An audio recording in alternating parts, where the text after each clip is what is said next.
Hi hello నమస్తే welcome back to the channel. నేను మీరామ్. కుషాయిగూడలో గర్భిణీ మహిళ హత్య, భర్తే హంత కూడా. అసలు నిజం ఇదే. అసలు ఏం జరిగింది? రాత్రి నిశ్శబ్దాన్ని చీల్చుతూ ఒక ఇంట్లో ఉగ్ర రూపం దాల్చిన ఘోరం. ఒక నిర్లక్ష్యపు చీకటి మనసు ఒక అమాయకపు గర్భిణీ ప్రాణాన్ని తీసుకుంది. ప్రేమ పేరుతో మొదలైన జీవితం హత్యతో ముగిసింది. ఈ కథలో నిజమైన దోషి ఎవరు? ఎందుకు ఈ హత్య జరిగింది? సచిన్ భార్యను ఎందుకు హతమార్చాడు? ఈ కేసు వెనక దాగున్న రహస్యాలేంటో ఈ ఫుల్ వీడియోలో చెప్పబోతున్నాను. 2025 జనవరి 18 కుషాయిగూడలోని నాగార్జున నగర్ ఓ గర్భిణీ మహిళ అపార్ట్మెంట్లో మృతదేహంగా కనపడింది. గర్భంలో మరో పసి ప్రాణం ఉండగానే ఎవరో ఆమె ప్రాణాన్ని తీసేశారు. మరి ఎవరు, ఎందుకు? అసలు ఆమెను హత్య చేసిన తర్వాత నిందితుడు ఏమయ్యాడు? ఎందుకు ఇంటిని వదిలేసి పారిపోయాడు? ఇంట్లో మృతదేహం కొన్ని రోజులుగా ఉందా? పోలీసుల విచారణలో ఏం గుర్తించారు? ఇది పక్కా ప్లాన్తో చేయబడిన హత్య లేక ఒక్క క్షణకావేశంలో జరిగిన ఘోరమా? హత్యకు ప్రధాన కారణాలేంటి? పోలీసుల విచారణలో ఈ హత్య వెనుక దాగున్న అసలు కథ బయటపడింది. సచిన్ తన భార్య మధ్య తరచూ గొడవలు జరిగేవి. ఆర్థిక సమస్యలా, లేక కుటుంబ విభేదాలా, లేక మరేదైనా? హత్యకు ముందు సచిన్ తన సోషల్ మీడియాలో కొన్ని రహస్యపు పోస్టులు పెట్టాడు. వీటిని పరిశీలించిన పోలీసులు ఇది పక్కా హత్యేనని అనుమానిస్తున్నారు.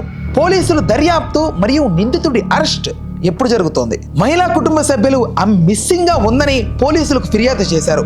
పోలీసుల విచారణలో భయానక నిజాలు బయటకు వచ్చాయి. పోలీసులు మృతదేహాన్ని పరిశీలించగా అది పూర్తిగా కుళ్ళిపోవడంగా కనిపించింది. అంటే హత్య జరిగినప్పటి నుంచి చాలా రోజులు గడిచిపోయాయి అని. సచిన్ను అదుపులోకి తీసుకున్న పోలీసులు విచారించగా అసలు నిజం వెలుగులోకి వచ్చింది.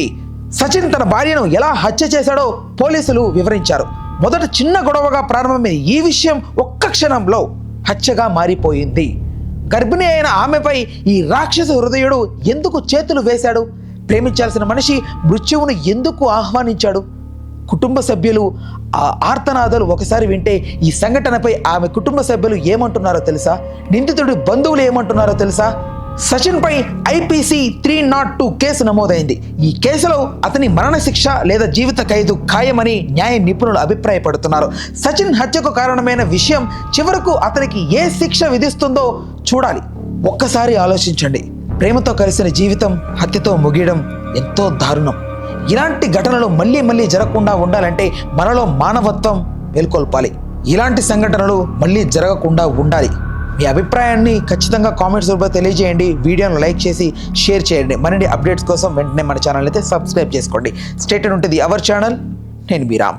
Please do subscribe to Telugu Rajyam channel. Please do subscribe to Telugu Rajyam channel. Please do subscribe to Telugu Rajyam channel. Hi అండి, నేను మీ ఆర్పీని, నెల్లూరు పెద్దారెడ్డి చేపల పులుసు ఓనర్ని. మీరు తెలుగు రాజ్యం అనే ఈ యూట్యూబ్ ఛానల్ సబ్స్క్రైబ్ చేసుకుని మంచి మంచి వీడియోలతో వస్తారు. Thank you so much. Hi people, I'm Sonakshi Verma and you please watch Telugu Rajyam and please subscribe to the channel.